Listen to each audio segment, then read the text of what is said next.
ನಮ್ಮ ಈ ಸಂಚಿಕೆಯ ಕಥಾನಾಯಕನ ಹೆಸರು ಪ್ರೇಮ್ ಗಣಪತಿ. ಈತ ತಮಿಳುನಾಡಿನ ತುತ್ತುಕುಡಿ ಜಿಲ್ಲೆಗೆ ಸೇರಿದ ನಾಗಾಲಾಪುರಂ ಎಂಬ ಹಳ್ಳಿಯವನು. ನಮಸ್ಕಾರ ಸ್ನೇಹಿತರೆ, ನನ್ನ ಹೆಸರು ಆದಿತ್ಯ ಭಾಗವತ್ ಅಂತ. ಈ ಸಂಚಿಕೆಯಲ್ಲಿ ಒಂದು ಅದ್ಭುತ ಸಾಧಕನ ಕಥೆಯನ್ನ ಕೇಳ್ಕೊಂಡು ಬರೋಣ ಬನ್ನಿ. ಒಂದು ಪೆಟ್ಟಿಗೆ ಅಂಗಡಿ ಇಟ್ಟುಕೊಂಡಿದ್ದ ಗಣಪತಿಯ ತಂದೆಗೆ ಒಟ್ಟು 7 ಮಂದಿ ಮಕ್ಕಳು.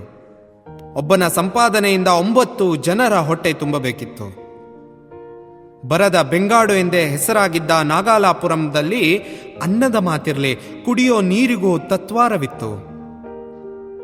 ಊರಲ್ಲಿಯೇ ಉಳಿದರೆ ಉಪವಾಸವೇ ಗತಿ ಎಂಬುದು ಖಚಿತವಾಗಿ ಗೊತ್ತಿದ್ದರಿಂದ ನಾಗಾಲಾಪುರಂನ ಹುಡುಗರು ಪ್ರಾಯಕ್ಕೆ ಬಂದಾಕ್ಷಣ ಚೆನ್ನೈನ ಹಾದಿ ಹಿಡಿದು ಬಿಡ್ತಾ ಇದ್ರು. ಅಲ್ಲಿನ ಹೋಟೆಲುಗಳಲ್ಲಿ ಕ್ಲೀನರ್, ಸಪ್ಲೈಯರ್ ಕೆಲಸ ಹಿಡಿದು ಬದುಕಿಗೊಂದು ದಾರಿ ಮಾಡ್ಕೊಳ್ತಾ ಇದ್ರು. ಪರಿಸ್ಥಿತಿ ಹೀಗಿದ್ದಾಗಲೇ ಪ್ರೇಮ್ ಗಣಪತಿಯ SSLC ರಿಸಲ್ಟ್ ಬಂತು. ಹುಡುಗ 2nd ಕ್ಲಾಸ್ನಲ್ಲಿ ಪಾಸ್ ಆಗಿದ್ದ. ಅವನ ಹಿನ್ನೆಲೆ ಗೊತ್ತಿದ್ದ ಶಿಕ್ಷಕರು, ಕಾಲೇಜ್ ಸೇರ್ಕೋ, ಯಾವುದಾದ್ರೂ ಡಿಗ್ರಿ ಮಾಡು, ಒಂದು ಸರ್ಕಾರಿ ನೌಕರಿ ಅಂತ ಸಿಕ್ಬಿಟ್ರೆ ನಿಮ್ಮ ಕುಟುಂಬನ ಸಾಕ್ಬೋದು ಅಂತ ಅಂದ್ರಂತೆ.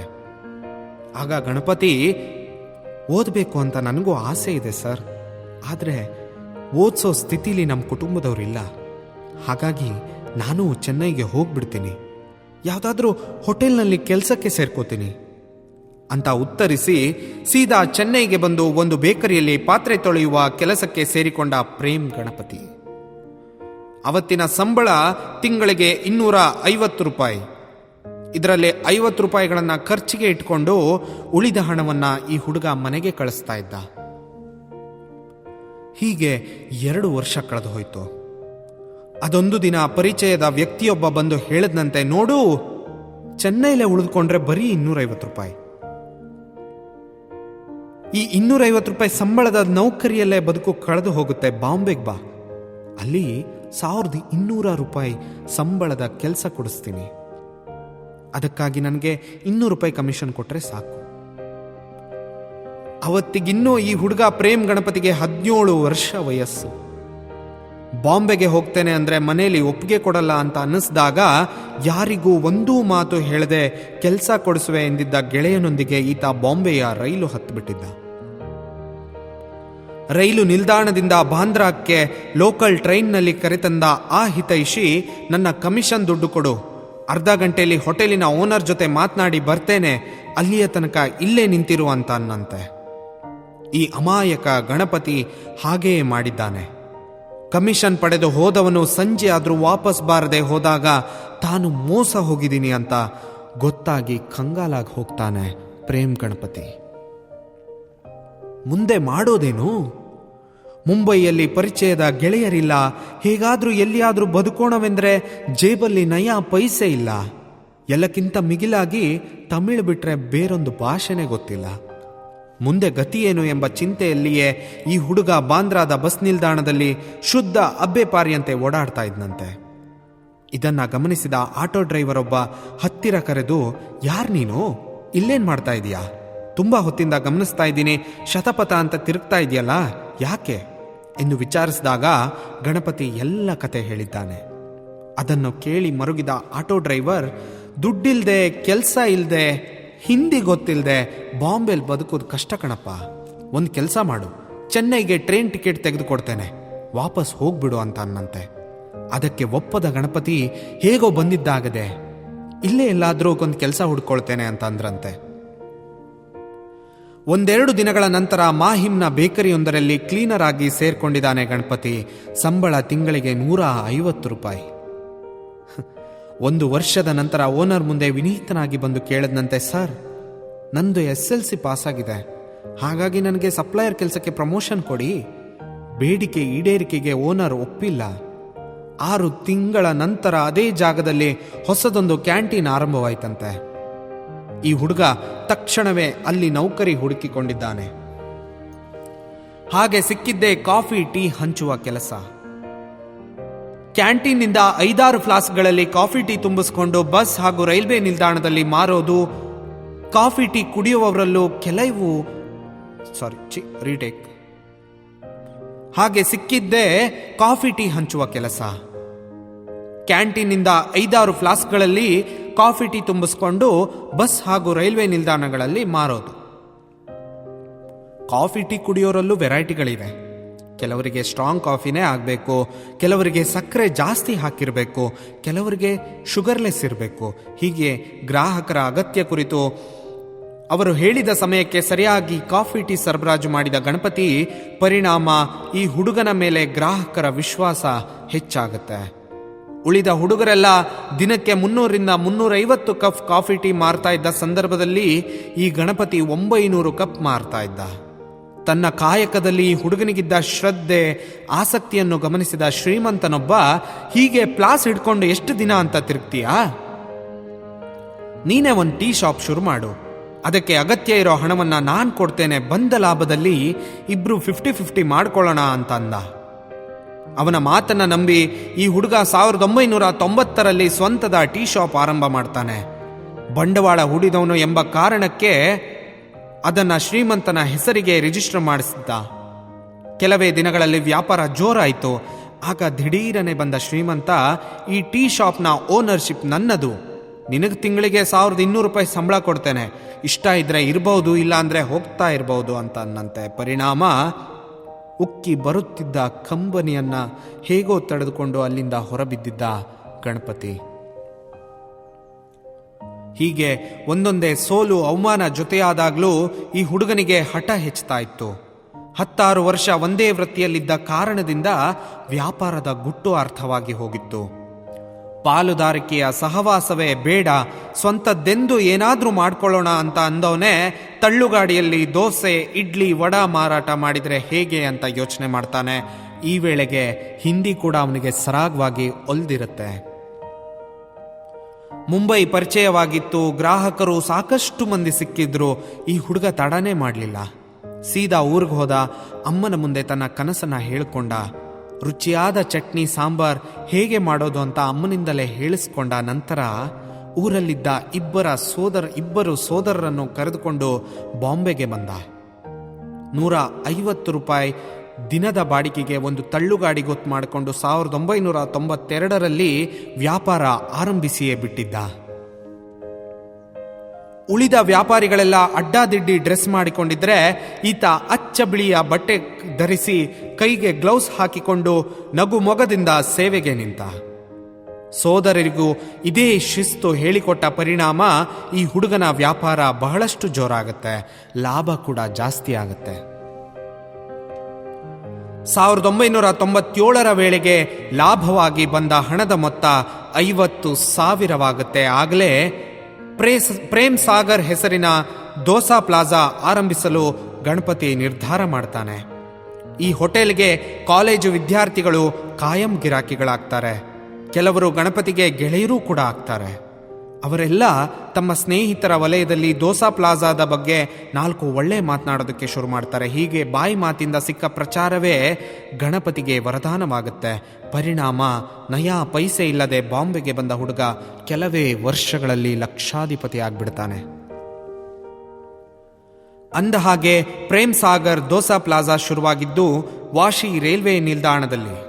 ಕೆಲವೇ ದಿನಗಳ ನಂತರ ಈ ಹೋಟೆಲಿಗೆ ತುಂಬಾ ಹತ್ತಿರದಲ್ಲಿಯೇ ಇದ್ದ ಮೆಕ್ಡೊನಾಲ್ಡ್ಸ್ ಪಿಜ್ಜಾ ಸೆಂಟರ್ ಕೂಡ ಆರಂಭವಾಗುತ್ತೆ.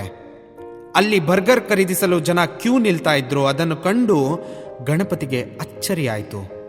ದೋಸೆ ಇಡ್ಲಿಗೆ ಇಲ್ಲದ ಅದ್ಯಾವ ರುಚಿ ಬರ್ಗರ್ಗೆ ಇದೆಯೋ ನೋಡೇ ಬಿಡೋಣ ಎಂದು ಬರ್ಗರ್ ತಿಂದು ನೋಡ್ತಾನೆ. ಅದರಲ್ಲಿ ಹಸಿ ತರಕಾರಿನ ಸಣ್ಣದಾಗಿ ಕತ್ತರಿಸಿ ರುಚಿ ಹೆಚ್ಚಿಸಲು ಬಳಸಿದ್ದನ್ನ ಪತ್ತೆ ಹಚ್ತಾನೆ. ದೋಸೆ ಅಂದಮೇಲೆ ಅದು ಹೀಗೆ ಇರಬೇಕು ಎಂದು ಬ್ರ್ಯಾಂಡ್ ಮಾಡೋದಾದ್ರೂ ಯಾಕೆ, ಅದರಲ್ಲೂ ವೆರೈಟಿ ಯಾಕೆ ತರಬಾರ್ದು ಎಂದು ಯೋಚನೆ ಮಾಡಿದವನೇ ಅದನ್ನೇ ತಮ್ಮ ಹೋಟೆಲ್ನಲ್ಲಿದ್ದ ಚೀಫ್ ಕುಕ್ಕು ಹೇಳ್ತಾನೆ. ಆಗಿದ್ದಾಗ್ಲಿ ಒಂದೊಂದೇ ಹೊಸ ಪ್ರಯೋಗ ಮಾಡ್ತಾ ಹೋಗೋಣ, ದೋಸೆಗಳಿಗೆ ಹೊಸ ಹೆಸರು ಇಡೋಣ ಅಂತ ಇಬ್ರು ನಿರ್ಧಾರ ಮಾಡ್ತಾರೆ. ಮುಂದಿನ 5 ವರ್ಷದಲ್ಲಿ 104 ವೆರೈಟಿಯ ದೋಸೆಗಳ ತಯಾರಿಕೆಯಲ್ಲಿ ಗಣಪತಿಯ ಪ್ರೇಮ್ ಸಾಗರ್ ಹೋಟೆಲು ದೊಡ್ಡ ಹೆಸರು ಮಾಡುತ್ತೆ. ಇದೇ ಸಂದರ್ಭದಲ್ಲಿ ಅಂದರೆ 2003ರಲ್ಲಿ ಥಾಣೆಯಲ್ಲಿ ವಂಡರ್ ಮಾಲ್ ಆರಂಭವಾಗ್ತಾ ಇತ್ತು. ಪ್ರೇಮ್ ಸಾಗರ್ ಹೋಟೆಲಿನ ಶುಚಿಯ ಬಗ್ಗೆ ಹಲವರಿಂದ ತಿಳಿದ ಮಾಲ್ನ ಆಡಳಿತ ಮಂಡಳಿಯ ಜನ ಒಂದು ದಿನ ಖುದ್ದಾಗಿ ಹೋಟೆಲ್ಗೆ ಬಂದು ದೋಸೆಗಳ ವೆರೈಟಿ, ರುಚಿ ಮತ್ತು ಬೆಲೆಯನ್ನು ಗಮನಿಸುತ್ತಾರೆ. ರುಚಿ ಅದ್ಭುತವಾಗಿದೆ, ಬೆಲೆಯೂ ಕೂಡ ಕಡಿಮೆ ಇದೆ ಎಂದು ಖಚಿತವಾದ ನಂತರ ಮಾಲ್ನಲ್ಲಿ ನಿಮ್ಮ ದೋಸಾ ಪ್ಲಾಜಾ ಆರಂಭಿಸಿ. ಅಲ್ಲಿ 104 ವೆರೈಟಿಯ ದೋಸೆಗಳು ಸಿಗುವಂತಿರಬೇಕು ಅಂತ ಹೇಳ್ತಾರೆ. ಅವತ್ತೇ ತಮ್ಮ ಹೋಟೆಲಿನ ಹೆಸರನ್ನ ದೋಸಾ ಪ್ಲಾಜಾ ಎಂದು ಬದಲಿಸ್ತಾರೆ ಗಣಪತಿ. ಹೋಟೆಲಿನಲ್ಲಿ ಗ್ರಾಹಕನೇ ದೊರೆ. ಆತ ಕೇಳಿದ ತಕ್ಷಣ ಸರ್ವ್ ಮಾಡಬೇಕು, ಸೌಜನ್ಯದಿಂದ ಮಾತನಾಡಬೇಕು, ತಿಂಡಿಗೆ ಬಂದವರನ್ನ ಯಾವುದೇ ಕಾರಣಕ್ಕೂ ಕಾಯಿಸಬಾರದು ಎಂದು ಜೊತೆಗಿದ್ದವರಿಗೆಲ್ಲ ಕಿವಿ ಮಾತನ್ನ ಹೇಳ್ತಾರೆ. ಪರಿಣಾಮವಾಗಿ ವಂಡರ್ ಮಾಲ್ಗೆ ಬಂದವರೆಲ್ಲ ದೋಸಾ ಪ್ಲಾಜಾದ ಗ್ರಾಹಕರಾಗಿ ಹೋಗ್ತಾರೆ. ದೋಸೆಗೆ ಕ್ಯೂ ನಿಲ್ಲೋದಕ್ಕೂ ಶುರುವಾಗುತ್ತೆ. ಇದೇ ವೇಳೆಗೆ ಗಣಪತಿ ಸಾಗಿ ಬಂದ ಹಾದಿಯನ್ನ ಪತ್ರಿಕೆಗಳು ಗುರುತಿಸೋದಕ್ಕೆ ಶುರು ಮಾಡುತ್ತೆ. ಬೇಕರಿಯಲ್ಲಿ ಕ್ಲೀನರ್ ಆಗಿದ್ದ ಹುಡುಗನೊಬ್ಬ ಬಾನೆತ್ತರಕ್ಕೆ ಬೆಳೆದದ್ದನ್ನು ಸಂಭ್ರಮದಿಂದ ಬರೀತಾರೆ. ಈಗ ಏನಾಗಿದೆ ಗೊತ್ತೇ?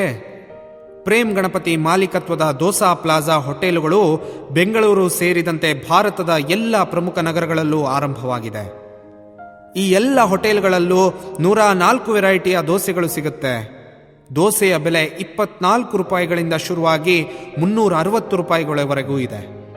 ಭಾರತ ಮಾತ್ರವಲ್ಲ, ನ್ಯೂಜಿಲೆಂಡ್ ಹಾಗೂ ದುಬೈನಲ್ಲೂ ದೋಸಾ ಪ್ಲಾಜಾ ಶುರುವಾಗಿದೆ. 1,000 ರೂಪಾಯಿಗಳೊಂದಿಗೆ ಶುರುವಾದ ವ್ಯವಹಾರ ಇವತ್ತು 60 ಕೋಟಿಯನ್ನ ದಾಟಿದೆ.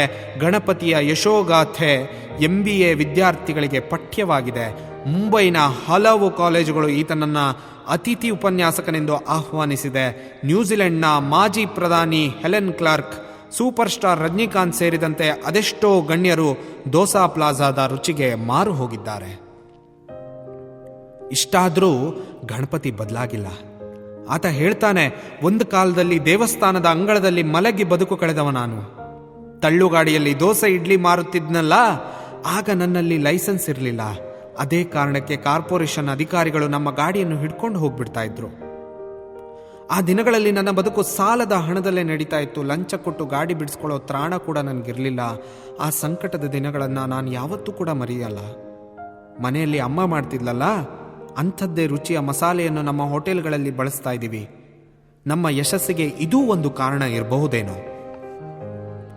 ಇವತ್ತು ಕುಟುಂಬದ ಎಲ್ಲರೂ ನನ್ನೊಂದಿಗಿದ್ದಾರೆ. 30 ವರ್ಷದ ಹಿಂದೆ ಒಂದು ಹೊತ್ತಿನ ಊಟಕ್ಕೆ ಪರದಾಡ್ತಾ ಇದ್ವಿ. ಇವತ್ತು ದೇವರ ದಯೆಯಿಂದ 3 ಹೊತ್ತು ಅನ್ನ ಸಿಕ್ಕಿದೆ. ಒಂದಷ್ಟು ಕುಟುಂಬಗಳಿಗೆ ಆಶ್ರಯ ಒದಗಿಸುವ ಅವಕಾಶವೂ ಕೂಡ ದಕ್ಕಿದೆ. ಇಂಥದ್ದೊಂದು ಸ್ಥಿತಿಗೆ ನನ್ನನ್ನು ತಂದ ಆ ದೇವರಿಗೆ ನಾನು ಯಾವತ್ತೂ ಋಣಿಯಾಗಿರ್ತೀನಿ. ಈ ಯಶಸ್ಸು ಸ್ನೇಹಿತರೆ ಆಕಸ್ಮಿಕವಾಗಿ ಬಂದದ್ದಲ್ಲ. ದೋಸೆ ವ್ಯಾಪಾರದಲ್ಲಿರುವ ಗುಟ್ಟುಗಳನ್ನು ತಿಳಿಯಲು ಮುಂಬೈಯಲ್ಲಿರುವ ಬಹುಪಾಲು ಎಲ್ಲ ಹೋಟೆಲುಗಳಿಗೂ ಭೇಟಿ ಕೊಟ್ಟಿದ್ದೇನೆ. ಅಲ್ಲಿನ ಮಾಲೀಕರೊಂದಿಗೆ, ಗ್ರಾಹಕರೊಂದಿಗೆ, ಅಡಿಗೆಯವರೊಂದಿಗೆ, ವೇಟರ್ಗಳೊಂದಿಗೆ ಚರ್ಚಿಸಿದ್ದೇನೆ. ನೆರೆಹೊರೆಯ ಹೋಟೆಲುಗಳ ಮಂದಿ ಬಾಗಿಲು ತೆರೆಯುವ ವೇಳೆಗೆ ಗರಿ ದೋಸೆ ಸಿದ್ಧಪಡಿಸಿ ಗ್ರಾಹಕರ ಮನಸ್ಸು ಗೆದ್ದಿದ್ದೇನೆ. ಜೊತೆಗಿದ್ದ ರೂಮ್ಮೇಟ್ಗಳಿಂದ ಇಂಗ್ಲಿಷ್ ಹೇಳಿಸ್ಕೊಂಡಿದ್ದೇನೆ. ಅವರಿಂದನೇ ಕಂಪ್ಯೂಟರ್ ಬಳಕೆಯ ಬಗ್ಗೆ ತಿಳಿದುಕೊಂಡಿದ್ದೇನೆ. ಇವತ್ತಿಗೂ ನನಗೆ ತುಂಬ ಚೆನ್ನಾಗಿ ಬರೋದು ತಮಿಳು ಹಾಗೂ ಹಿಂದಿ ಮಾತ್ರ. ಚಟಪಟನೆ ಮಾತನಾಡಲು ಸಾಧ್ಯವಾಗುವಂತಹ ಇಂಗ್ಲಿಷ್ ಕಲಿಯಲಿಲ್ಲ ಎಂಬ ಬೇಸರ ಇವತ್ತಿಗೂ ಇದೆ. ಅಷ್ಟು ಬಿಟ್ಟರೆ ನಾನು ಸಂತೃಪ್ತ ಅಂತ ಹೇಳ್ತಾರೆ ಗಣಪತಿ. ಕೇಳಿ, ಕೋಟ್ಯಾಧಿಪತಿ ಆದ ನಂತರವೂ ಗಣಪತಿ ಬದಲಾಗಿಲ್ಲ. ಈಗಲೂ ಅವರು ಬೆಳಗ್ಗೆ 4:30ಕ್ಕೆ ಕೆಲಸ ಆರಂಭಿಸ್ತಾರೆ. ನನ್ನ ಲೆಕ್ಕದಲ್ಲಿ ದಿನಕ್ಕೆ 25 ಗಂಟೆಗಳಿದೆ ಅಂದುಕೊಂಡೇ ಕೆಲಸ ಮಾಡ್ತೇನೆ ಅಂತಾರೆ ಗಣಪತಿ. ಓಡಾಡಲು ಕಾರುಗಳಿದ್ದರೂ ಹೆಚ್ಚಾಗಿ ರೈಲು ಬಸ್ಸನ್ನೇ ಅವಲಂಬಿಸಿರ್ತಾರೆ. ಈ ಸಂದರ್ಭದಲ್ಲಿ ಎದುರಾಗುವ ಜನ, ಅರೆ ನೀವು ಗಣಪತಿ ಅಲ್ವಾ, ನಾವು ನಿಮ್ಮ ಹಳೆ ಗಿರಾಕಿಗಳು ಕಣ್ರಿ ಅಂತಾರಂತೆ. ಆತ ಮಾರ್ತಾ ಇದ್ದ ಇಡ್ಲಿ ದೋಸೆಯ ರುಚಿ ನೆನೆದು ಇವತ್ತಿಗೂ ಬಾಯಿ ಚಪ್ಪರಿಸ್ತಾರಂತೆ. ಇದನ್ನ ನೆನೆದು ಗಣಪತಿ ಹೇಳ್ತಾರೆ, ಇಂಥ ಮಾತುಗಳೇ ನನ್ನ ಯಶಸ್ಸಿನ ಗುಟ್ಟು ಅಂತ. ದೋಸಾ ಪ್ಲಾಜಾದ ಜೊತೆಗೆ ಕೆಲಸ ಹುಡ್ಕೊಂಡು ಬಾಂಬೆಗೆ ಬರುವ ಬಡವರ ಮನೆಯ ಹುಡುಗರಿಗೆ ನೌಕರಿ ಕೊಡುವ, ವಿದ್ಯಾಭ್ಯಾಸದ ಹಣ ಒದಗಿಸುವ ಇನ್ನೊಂದು ಕೆಲಸವನ್ನು ಗಣಪತಿ ಮಾಡ್ತಾ ಇದ್ದಾರೆ.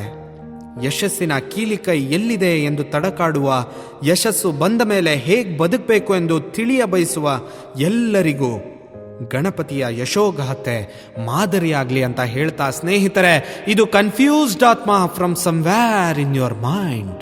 Thank you so much.